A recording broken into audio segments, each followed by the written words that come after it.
Yeah, this all happened as we were kind of in transit from downtown Montreal to a winery just north of town. And so we're all in a bus, and Stephen Harper isn't in the bus, so we're all going after all the communications people saying, look, you know, Stephen Harper stakes a lot of his reputation on the Afghanistan file. Here's what's happened. Here's what your guy has said. Yes, he's been suspended, but we want to hear from Stephen Harper about this. Yeah. So the bus goes up to the winery. We're waiting for Stephen Harper to come, and then we're all being told, well, no, he's not going to comment, you know, and we're sort of standing by the door where he's supposed to arrive. Bus pulls up.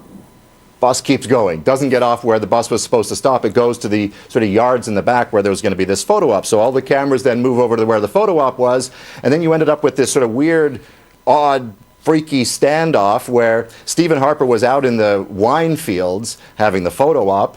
These cameras are waiting for him to come out and not moving, so Stephen Harper doesn't move, and it's just tick, tick, tick, tick, tick, and then the RCMP came in, and were sort of told to push the cameras, move the cameras away, and they actually came up to the camera and started moving, and you end up with this, you know, bizarre scene where Stephen Harper, you know, campaigning for re-election for Prime Minister, sort of standing sheepishly in the background instead of coming up and just commenting on this, while the police are pushing the media away. It just seemed kind of unseemly, all because of this, again, all because of this email that went out from his communications officer. Kind of an indulgent question. An indulgent question? Yeah, the Prime Minister has had sort of an acrimonious relationship with the media kind of from the outset.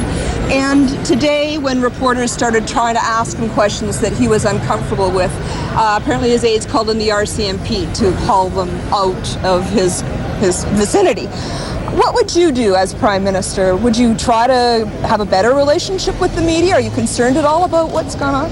See, I've always had a good relationship with the media, even if they're rough on me on occasion, because after all, this is the conduit of ideas between the public and the leadership of the country.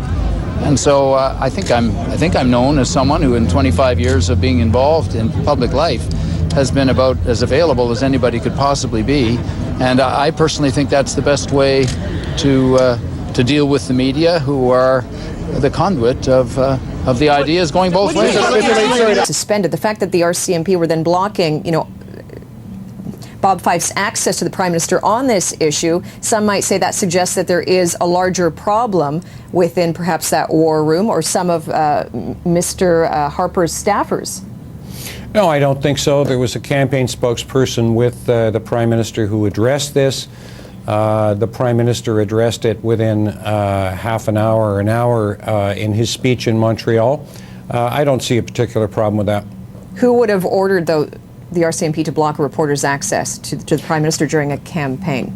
You're implying that somebody would have ordered that. That's, you know, the RCMP is there to protect the Prime Minister. So it's not necessarily that. So there was a safety issue, you believe, then, that would have transpired? I have no idea. I'm not going to put any. I'm not going to put any implication on it, but neither should you.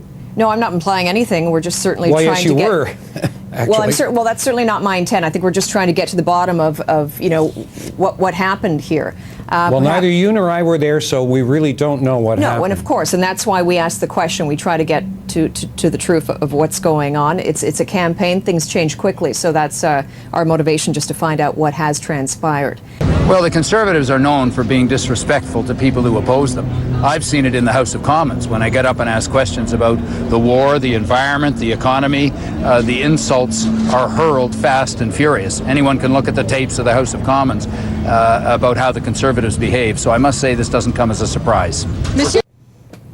Okay. Anything more that you feel that needs to be added to this, or is this, again, is this the end of it, I ask? I think that's the end of it.